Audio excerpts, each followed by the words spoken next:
Welcome to the Monitor. As always, I am Peter Rubin, senior editor at Wired, bringing you the best in pop culture for the week. This week, we've got a full quiver of new releases because I am, for some reason, an archer now.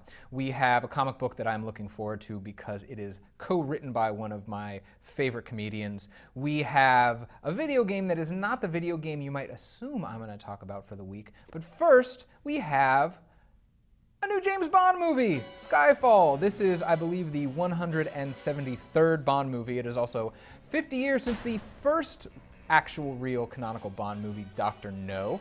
And this brings maybe the most critical firepower to it of any Bond movie. It is directed by Sam Mendes, who directed American Beauty and Revolutionary Road. It has Dame Judi Dench, of course, as M. It also has Javier Bardem as one of the shadier characters in the film.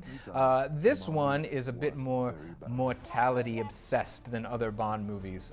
It follows Bond coming back from the dead in a sense and getting onto an interesting storyline that involves M, Judi Dench's character, and the head of MI6. We also have a new Q, Quartermaster, the tech guru who gives Bond all his lovely playthings, played this time by Ben Whishaw, who you might recognize from Cloud Atlas, if you were one of the 10 people who saw Cloud Atlas. It's encoded to your palm print, so only you can fire it. Less of a random killing machine, more of a personal statement.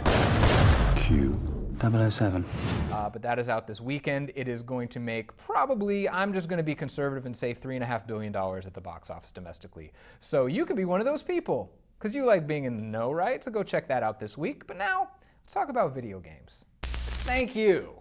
Okay, so Halo 4 is out this week.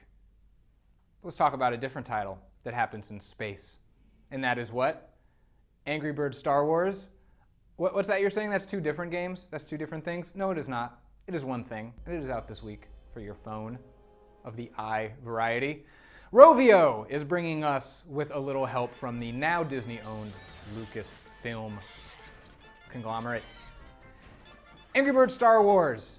It brings elements of the original Angry Birds game and elements of the really well-received and a lot of fun to play Angry Birds Space from last year, but you now have birds that wield lightsabers and repel lasers. You have birds that are giant and Wookiee appearing shaped. They look like Wookiees. They're Chewbacca birds that bust through everything. You have R2-D2 birds. I was trying to make a bird pun and it did not come together. You have R2-D2 birds that will fly through force fields and the like. There are space elements, there are terrestrial elements, and let's be honest, you can't play Halo 4 when you're on the bus, but you can play Angrybirdsstarwars. So pick that up. Back to you. Okay, thank you for that. Okay, I can't believe you're playing another one of those, but I'm not going to judge. This is all you. That's your segment, man. So you run with that.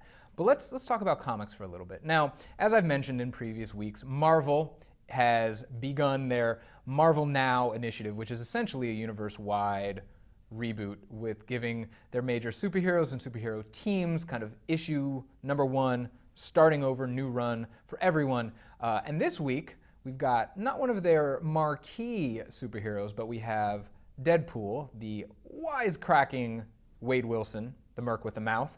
What's interesting about Deadpool #1 this week, or the Marvel Now run of Deadpool, it is being written by Brian Posehn and Jerry Dugan. Brian Posehn, I would certainly recognize from his recurring roles on everything from Just Shoot Me to The Sarah Silverman Show. He and Steve Agee played the gay couple next door to Sarah. Brian Posehn was also in the Great Comedians of Comedy kind of documentary about Patton Oswalt's tour of crazy alt comedians. Anyway, Brian Posehn, very, very funny man, very, very devout metalhead. Not that that has anything to do with Deadpool, but he and Jerry are devoting their penmanship and power to this to Deadpool with art by Tony Moore. And this is not your average serious canonical Marvel title. This is done with their tongue planted as firmly in their cheek as it can be without it just straight bursting through their cheek and out into the naked air. But definitely worth a pickup if you like kind of the off-kilter stuff, if you are a Deadpool fan, or if you just like a little humor in your comics. So that is it for this week on The Monitor. As always, let us know if you have any comment, suggestions, love, or hate. Email us at themonitor@wired.com. We will be back next week, but until then, inspirational catchphrase here.